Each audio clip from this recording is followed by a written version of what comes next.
जय हिंद दोस्तों, this is Diksha this side and welcome to my channel learn and flourish. तो हम क्लास 7th ज्योग्राफी का चैप्टर 5 वॉकर कर रहे थे, जिसमें हमने आधा चैप्टर कंप्लीट कर दिया था, आधे से ज़्यादा ही कर दिया था। अभी थोड़ा सा 20% बचा है जो हम आज करेंगे। इसके पहले वाला वीडियो अगर आपने नहीं देखा है तो जाके देख लें, तभी आपको ये कंटिन्यू सीरीज समझ आएगी। टाइड्स टाइड्स क्या होते हैं? The rhythmic rise and fall of ocean water twice in a day is called a tide. It is a high tide when water covers much of the shore by rising to its highest level. It is low tide when water falls to its lowest level and recedes from the shore. देखो यहाँ पे ocean है, समुद्र है। समुद्र के पानी में दो चीज़ें होंगी, एक समुद्र का पानी राइज होगा और दूसरा क्या होगा, फॉल होगा। दूसरा क्या होगा, फॉल होगा। राइज क्या होगा, जब अपनी सतह से पानी उछल करके बाहर आ जाए, शोर पे, किनारों पे आ जाए। Just a minute. हाँ, ये जो पानी है ये समुद्र है, ठीक है ना, और ये हम मानते हैं ये किनारा है, ये शोर है, समुद्र का किनारा है, ठीक है। अब समुद्र का किनारा है और पानी, और हद है, चला गया, रुको फिर से बनाते हैं।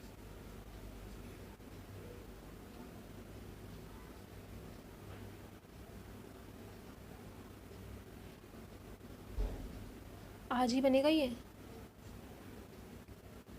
समुद्र है, ठीक है, और यहाँ पे ये शोर है, किनारा है, ठीक है ना, ब्राउन वाला किनारा है। अब देखो, जब ये समुद्र का पानी उछल करके किनारों पर आ जाए, जब किनारों पर आ जाए तो इसे हम क्या कहते हैं, इसे हम कहते हैं हाई टाइड। क्या कहते हैं, हाई टाइड, ठीक है। और जब ये समुद्र का पानी वापस से अपनी जगह पे चला जाए, मतलब कि अब कैसा हो गया, जस्ट में, अब देखो वापस ऐसा हो गया, पानी वापस से कहाँ आ गया, समुद्र में आ गया, तो इसे क्या कहते हैं, इसे कहते हैं हम लो टाइड। इसे क्या कहते हैं हम, लो टाइड। इसी को लिखा हुआ है यहाँ पे, rhythmic rise and fall of ocean water. पहले मैंने देखा पानी राइज होकर के समुद्र के किनारे पर आ रहा है, वापस से अंदर चला जा रहा है, तो ये क्या है, राइज एंड फॉल है ओशन वाटर का। इसी को हम टाइड्स कहते हैं। जब पानी जो है कि राइज होकर के उठ करके शोर किनारों पर आ जाता है तो इसे हाई टाइड कह देते हैं, वापस चला जाता है तो इसे हम लो टाइड कह देते हैं, ठीक है ना। ये हो गई। अरे भाई, अब यहाँ पे देखते हैं, यहाँ शांति से बैठे रहो। The strong gravitational pull exerted by the sun and the moon on the earth's surface causes the tides. अब देखो टाइड्स कैसे बनते हैं, क्या रीज़न है कि टाइड्स बनते हैं।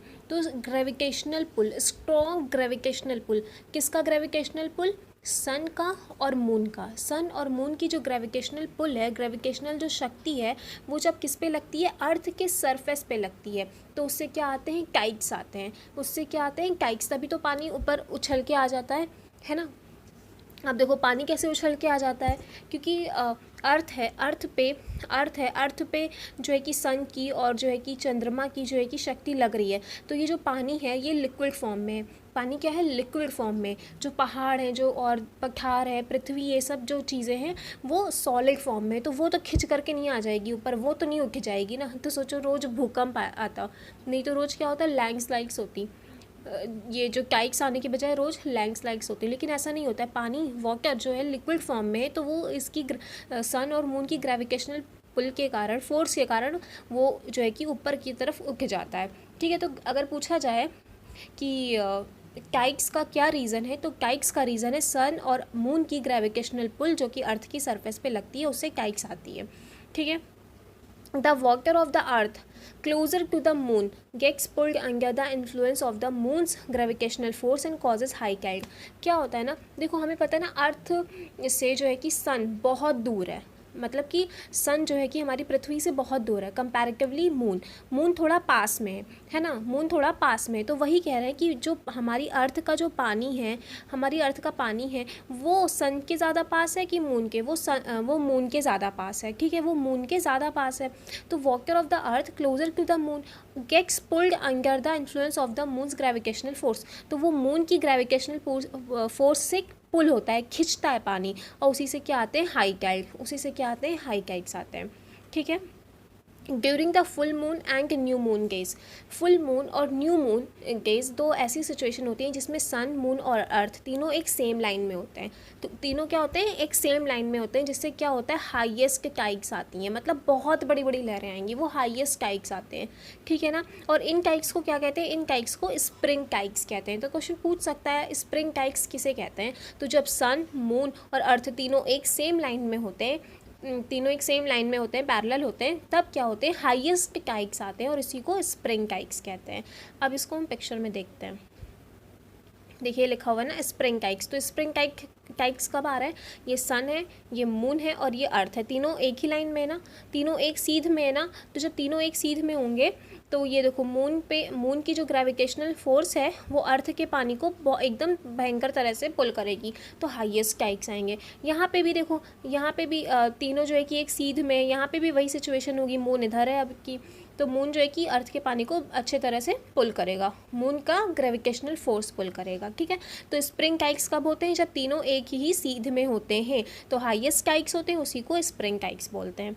आगे देखें, but when the moon is in the first and last quarter, जब मून अपने फर्स्ट और लास्ट क्वार्टर में होता है, अभी बताते हैं ये क्या होता है, तो ocean waters get drawn in diagonally opposite directions by the gravitational pull of the sun and earth, resulting in low tides.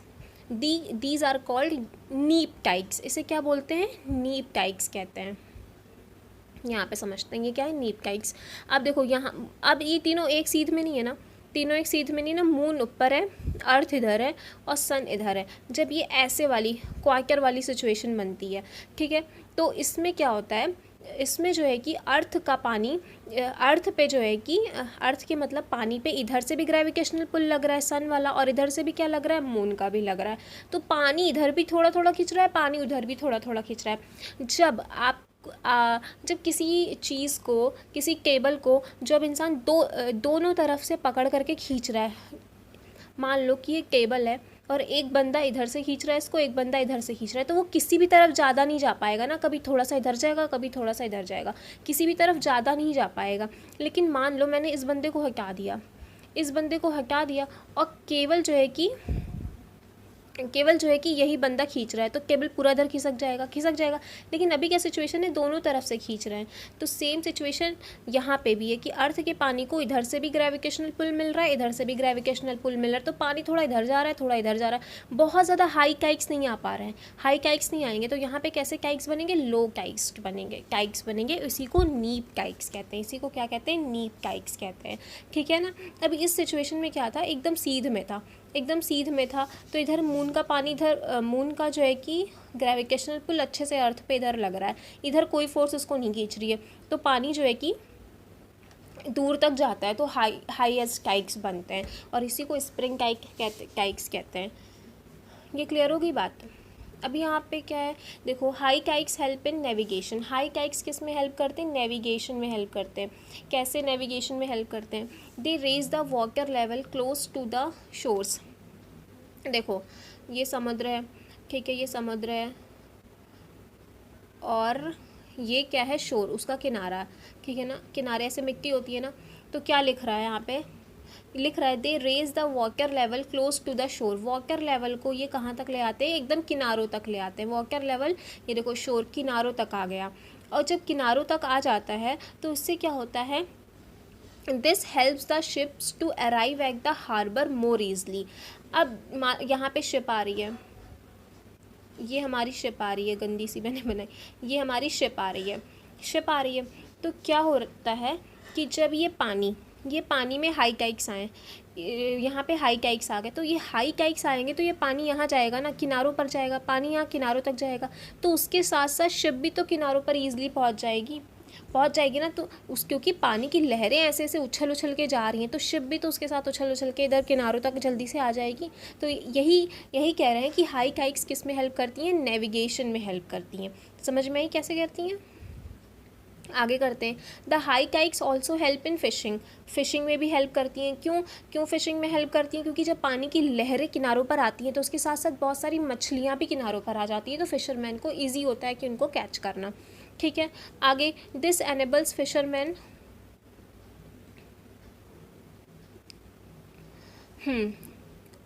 The high kites also help in fishing. Many more fish come closer to the shore during the high tide. वही मैंने बताया, जब high Tide आते हैं तो पानी किनारों पर आता है, तो पानी के साथ साथ फिशेस भी आ जाती हैं. This enables fishermen to get a plentiful catch. बहुत बढ़िया से मछली पकड़ लेते हैं.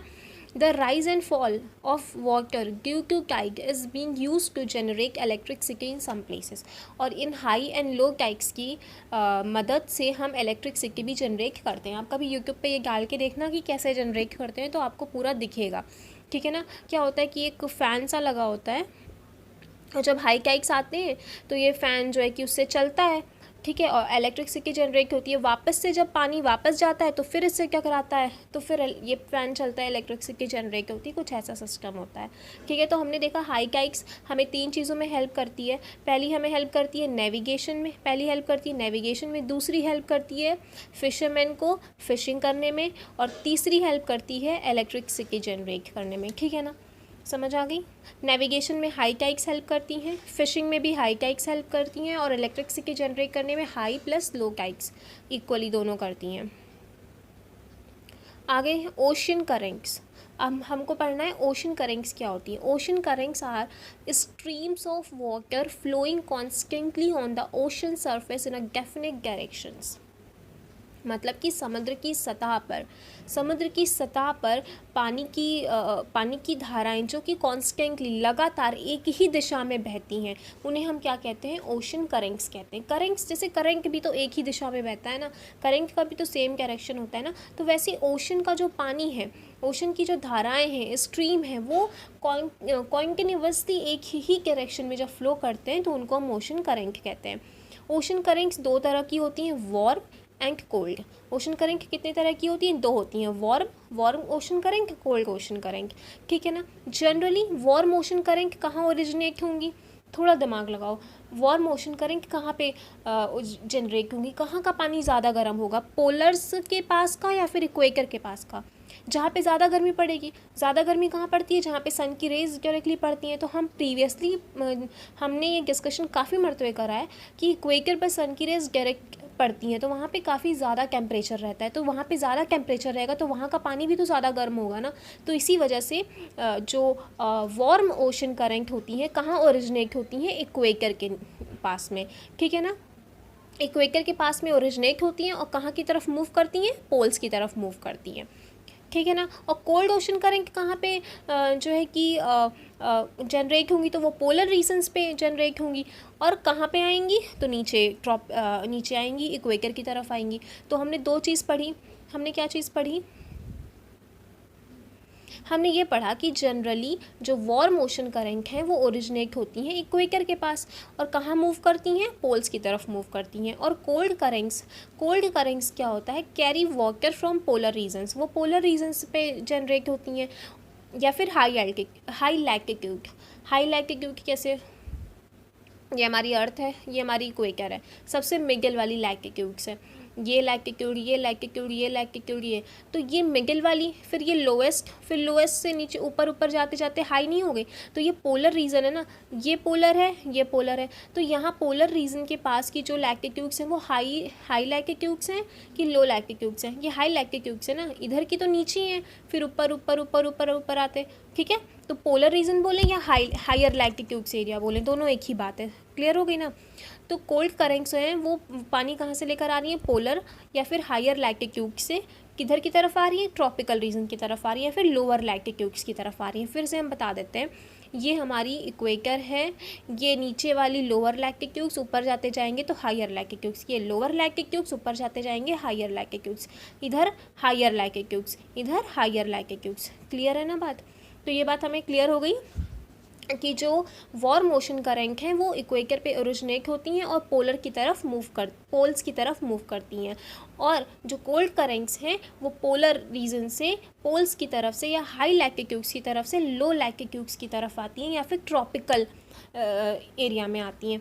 अर्थ ये 0 डिग्री के आसपास का, 0 डिग्री के 23.5 नॉर्थ, 23.5 साउथ के बीच का रीजन ट्रॉपिकल रीजन बोलते हैं. तो यहाँ से ओशन करंट शुरू होती हैं, sorry ocean cold ocean current शुरू होती हैं यहाँ से और नीचे इधर ट्रॉपिकल रीजन की तरफ या फिर लोअर लैटिट्यूड्स की तरफ आती हैं, ठीक है। आगे बढ़ते हैं। अब कुछ करेंट्स के नाम दिए हैं। Labrador ocean. लैब्राडोर ओशन जो है कि वो एक कोल्ड करंट है। वो क्या है? एक कोल्ड करंट है। तो क्वेश्चन जनरली ऐसे किसी भी कॉम्पिटिटिव एग्जाम में पूछ सकते हैं कि लैब्राडोर करंट कैसी करंट है? कोल्ड करंट है, वार्म करंट है? कोल्ड करंट है, ठीक है। और गल्फ स्ट्रीम नाम से आपको पता चल रहा होगा, गल्फ स्ट्रीम कैसी करंट है? वार्म करंट है। आगे देखेंगे, the ocean current influence the temperature conditions of the area. Very obvious, ocean current जो है कि किसी भी एरिया के टेम्परेचर को बहुत ज़्यादा इन्फ्लुएंस करती हैं। अगर ocean current cold ocean current बह रही हैं तो आसपास के एरिया में कैसा टेम्परेचर होगा? कोल्ड टेम्परेचर होगा, थोड़ा लो टेम्परेचर होगा। वार्म ओशन करंट की वजह से वहाँ का टेम्परेचर भी इंक्रीज़ हो जाएगा, right. Warm currents bring about warm temperature over land surface. The areas where the warm and cold currents meet, जहाँ ऐसा एरिया जहाँ पे वार्म करंट और जहाँ पे कोल्ड करंट दोनों करंट आकर के मिलती हैं, वो फिशिंग के लिए बहुत बेस्ट एरिया होता है। मछली पकड़ने के लिए वो बहुत ही बेस्ट एरिया होता है। सर तो क्वेश्चन ये पूछता है कि फ़िशिंग के लिए सबसे बेस्ट एरिया कौन सा होता है? कोल्ड करेंट्स का, वार्म करेंट्स का, या फिर कोल्ड एंड वार्म करेंट्स जहाँ मिलती हैं वहाँ का? तो कोल्ड एंड वार्म करेंट जहाँ मिलती हैं वो एरिया फ़िशिंग के लिए सबसे बेस्ट होता है, ठीक है। लास्ट की कुछ लाइन्स हैं, हम देख लेते हैं। Seas around Japan and eastern coast of North America are such examples. कौन कौन से एग्जाम्पल्स हैं ये? फ़िशिंग मतलब फ़िशिंग का जो बेस्ट पार्ट होता है, बेस्ट एरिया होता है, जहाँ वो होता है जहाँ पे कोल्ड एंड वार्म करंट मिल रही हैं। तो ऐसा कौन सा एरिया है दुनिया में? तो सीज़ अराउंड जापान, जापान के आसपास की जो सी हैं वहाँ पे। तो ये देखो हमारा जापान इधर है, ईस्ट में एकदम जापान है, ठीक है।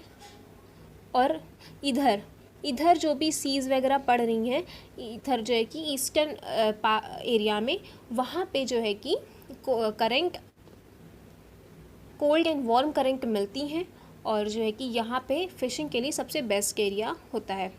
आगे देखो,